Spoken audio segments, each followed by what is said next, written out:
গো সবজি, টাটকা টাটকা সবজি। দাদারা দিদিরা টাটকা সবজি নিতে চলে আসুন। ও বাঘিনী দিদি বেরিয়ে আসুন, আপনার জন্য টাটকা টাটকা সবজি নিয়ে এসেছি গো। আহ, কে কোথায় আছো? এখানে একটা লাশ দেখছি। ও বাঘিনী ভাবি এদিকে এসো তো, এখানে দেখছি একটা লাশ পড়ে আছে।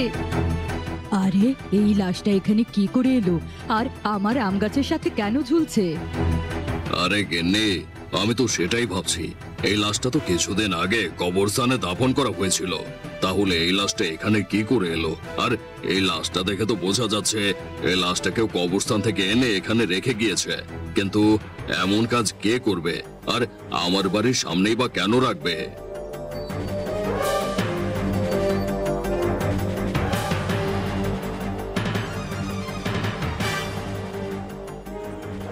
আরে আরে, আজকেও তো দেখছি গোরস্থান থেকে একটা লাশ উঠিয়ে নিয়ে গেছে। আমি তো কালকে রাতে ভালো করেই পাহারা দিয়েছি, কিন্তু লাশটা এখান থেকে কে নিয়ে গেল? এটা কি হচ্ছে? যাই, এক্ষুনি বাঘ মামাকে সব জানাতে হবে।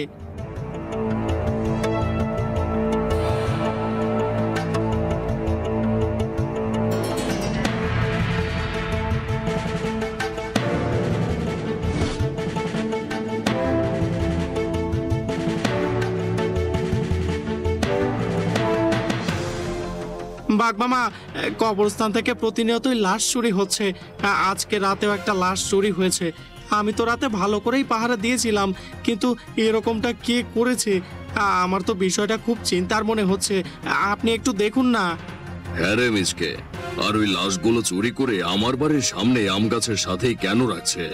বিষয়টা আমার কাছে খুব চিন্তার মনে হচ্ছে। তুই একটু ভালো করে গোরস্থানের দিকে নজর রাখতো, তুই একটু ভালো করে পাহারা দে। হ্যাঁ বাঘ মামা, আমি তো রাতে ঠিকঠাক মতো ঘুমাইও না। কত কষ্ট করে আমি পাহারা দেই, কিন্তু তারপরেও যে কিভাবে কি হয়ে যায় বুঝতেই পারি না। ইদানিং রাতে আমি কবরস্থানে একটা বাচ্চার কান্নার আওয়াজ পাই, আর কান্নার আওয়াজটা শুনতেই কেমন যেন উধাও হয়ে যায় বাচ্চাটা।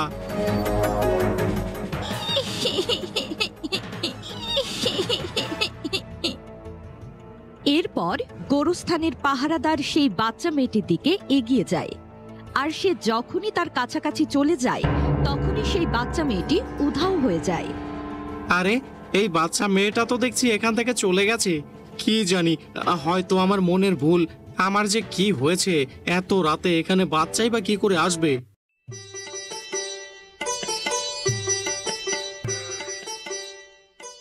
পরের দিন সকালবেলা শেফা শিয়ালিনী ও বিড়ালিনী বাঘমামার বাড়ির সামনে দিয়ে যাচ্ছিল।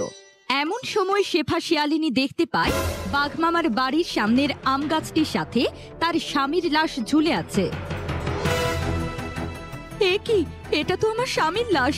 এই লাশটা এখানে কি করে এলো? তোমরা কে কোথায় আছো? এদিকে এসো।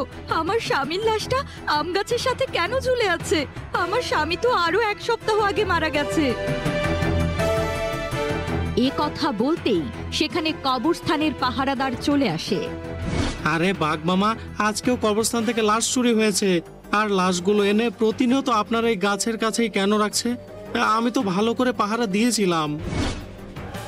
হ্যাঁ হ্যাঁ, বোঝা হয়ে গেছে তুই কেমন পাহারা দিস। তুই যদি ভালো করে পাহারা দিতি তাহলে আর এমনটা হতো না। বুঝতে পেরেছি, তোকে দিয়ে আর কিচ্ছু হবে না। আজ থেকে তোর সাথে আমিও পাহারা দেব।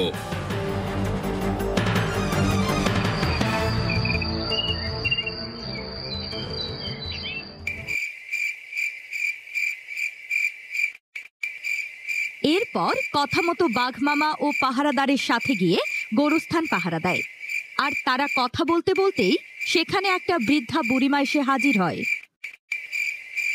ও বাবা, বড্ড বিপদে পড়ে তোমাদের কাছে এসেছি। তোমরা আমাকে একটু সাহায্য করো না। আমার ছোট্ট নাতনিটা ঘরে ভীষণ অসুস্থ হয়ে পড়ে আছে। আমি বুড়ো মানুষ, নাতনিটাকে ডাক্তারের কাছে নিয়েও যেতে পারছি না। আশেপাশে কোনো গাড়ি নেই। তোমরা আমার নাতনিটাকে বাঁচাও গো বাবা।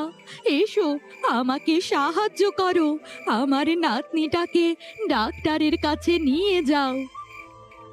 আরে ছিচকে, এই বুড়িমা কি বলছে? ওনার নাতনিটা নাকি গুরুতর অসুস্থ।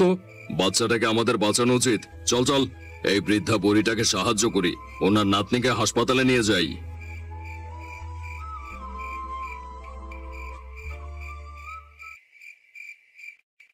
এরপর কবরস্থানের পাহারাদার ও বাঘমশাই সেই বৃদ্ধা শিয়ালিনীর পেছন পেছন যেতে থাকে।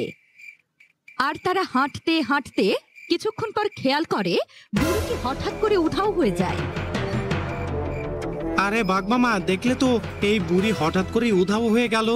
আমার কিন্তু এবার বেশ ভয় করছে। আপনি চলুন না, আমরা কবরস্থানে ফিরে যাই, তাড়াতাড়ি চলুন।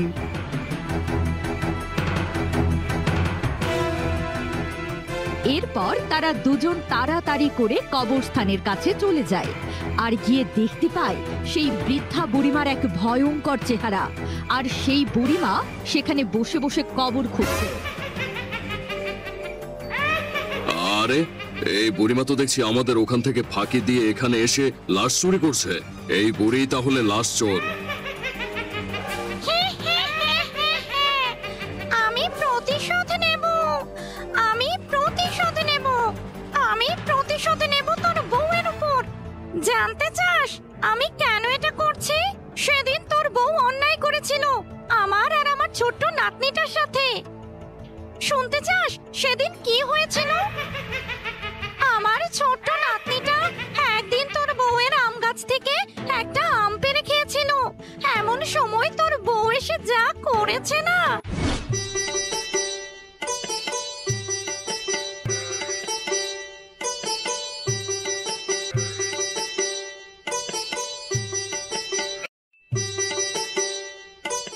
আরে আরে, এই ছোট লোকের বাচ্চাটা তো দেখছি আমার গাছ থেকে সব আম পেড়ে খেয়ে নিল। আম চুরি করে খাচ্ছিস? তোদের মতো ছোট লোকদের বাঁচিয়ে রাখবো না, আজকে তোকে আমি মেরেই ফেলবো। বল, আর কখনো আম চুরি করে খাবি? আর কখনো চুরি করার সাহস দেখাবি? আরে বাপ রে বাপ, এই ছোট লোকের বাচ্চাটা তো দেখছি সত্যি সত্যি মরে গেছে। এখন কি হবে? এই লাশটা নিয়ে আমি এখন কি করব? মরে গেছে, বেশ হয়েছে। ওদের মতো ছোট লোক গরিব চোরের বেঁচে থাকার চেয়ে না থাকাই ভালো। কিন্তু এই লাশটা আমি এখন কি করব? নাতনিটা যে সেই কখন খেলা করতে গেছে, এখনো তো মিনাকে দেখতে পাচ্ছি না। কোথায় গেল যে মেয়েটা?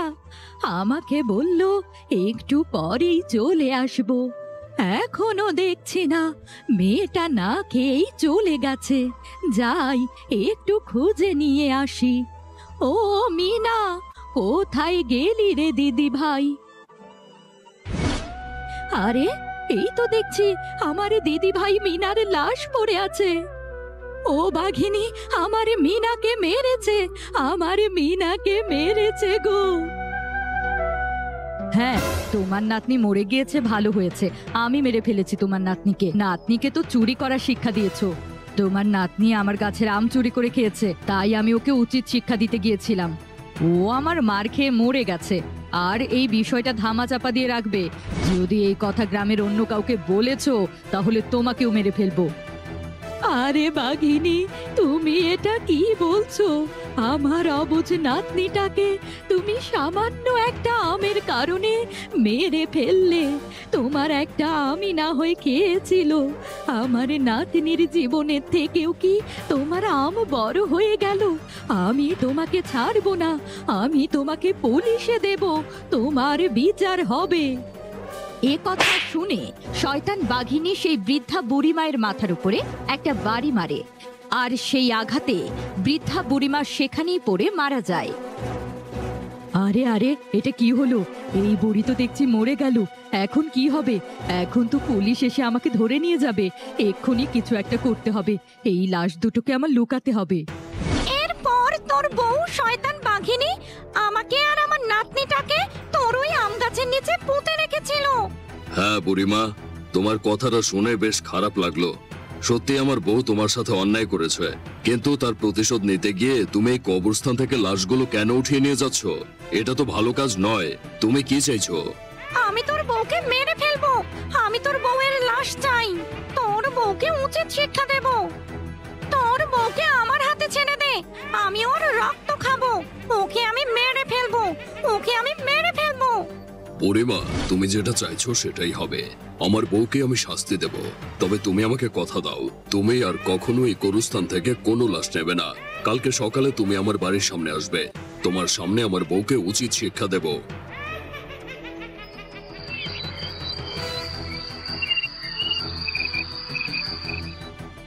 গিন্নি, তুমি কেন এই বুড়িমার সাথে ও তার নাতনির সাথে এরকম নির্মম অত্যাচার করেছো? শুধুমাত্র তোমার জন্য বুড়িমা প্রতিশোধ নিতে এতগুলো লাশ এনে এখানে রেখেছিল।